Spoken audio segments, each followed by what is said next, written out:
কোন মুখে দাঁড়াইয়া বলবো আমার এই মনের কথা, কথা শুনে তুমি যদি পাও গো ব্যথা,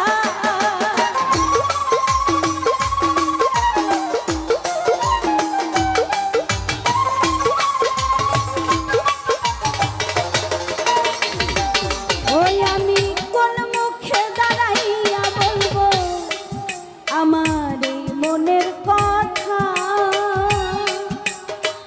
কথা শুনে তুমি যদি পাও গো ব্যথা, আমি বামন হইয়া চাঁদের পানে হাত বাড়াইলাম,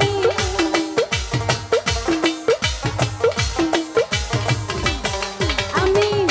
বামন হইয়া চাঁদের পানে হাত বাড়াইলাম, যারে আমি